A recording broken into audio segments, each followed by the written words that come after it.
নমস্কার দিদিরা, welcome to Banarasi palace. আজকে ভিডিও স্টার্টিং এ কিন্তু তোমরা দেখে নিয়েছো যে কি কালেকশন নিয়ে আজকে চলে এসেছি।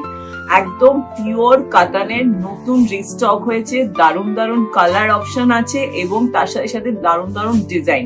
মানে কাতানে তো তোমাদের এবছরের পুজোতে আমি প্রচুর ভ্যারাইটি দেখিয়েছি, কিন্তু এইটা যে নতুন স্টকটা এসছে এর কিন্তু বর্ডার বলো, ভেতরের মোটিভ বলো, অনেক রকম চেঞ্জেস হয়েছে এবং তার সাথে সাথে variety colour, cross colour, solid colour সব রকম মিলিয়ে মিশিয়ে কিন্তু একবারে তোমাদের জন্য নিয়ে এসেছি। এবার প্রথমে তো কালার রেঞ্জ গুলো তোমরা দেখে নিলে, এরপর আমি দুটো আইটেম মানে যে দুরকম বর্ডারের মধ্যে দুরকম ডিজাইনের মধ্যে রয়েছে সেরকম দুটো শাড়ি কিন্তু তোমাদের খুলে ডিটেইলিং এ দেখিয়ে দেবো। চলো দেখে নাও। প্রথম যে শাড়িটা আজকে দেখাচ্ছি, কালার টোনটাকে দেখো। ফ্যাব্রিকটা একদম পিওর কাতান সিল্কে উইথ সিল্ক মার্ক পেয়ে যাবে এবং তার সাথে সাথে দেখো এই যে মেন কালারটা একটু এইখানে বর্ডারের কাজটা আসলে দেখতে পাবে, ক্রসটা যাচ্ছে ম্যাজেন্ডা এন্ড ব্লু। এই দিকটা একটু লক্ষ্য করো, তাহলে কালার টোনটা বুঝতে পারবে। ম্যাজেন্ডা এন্ড ব্লুতে যাচ্ছে হলো বডিটা ক্রস কালারে।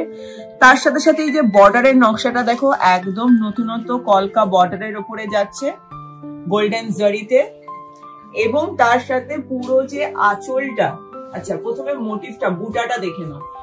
এই যাচ্ছে বডিতে বুটাটা, একটা করে যাচ্ছে গোল্ডেন জারির বুটা, একটা করে যাচ্ছে সিলভার জারির বুটা, পুরো অল ওভার বডিতে সেম ভাবে যাবে।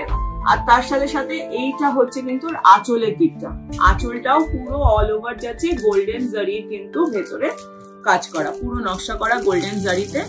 আর এই যে জারির কালারটাও দেখো, একটু ম্যাট লুকের ওপরে কিন্তু জারিটা করা হয়েছে। আর এর সাথে যেহেতু এটা সেলফে আছে, এর সাথে ব্লাউজ পিসটাও পেয়ে যাবে কিন্তু সেলফে। এই যাচ্ছে সেলফে ব্লাউজ পিস এবং বর্ডারটা থাকবে ব্লাউজ পিস। এবার যাচ্ছি এটার প্রাইস রেঞ্জটা কি আছে? 8168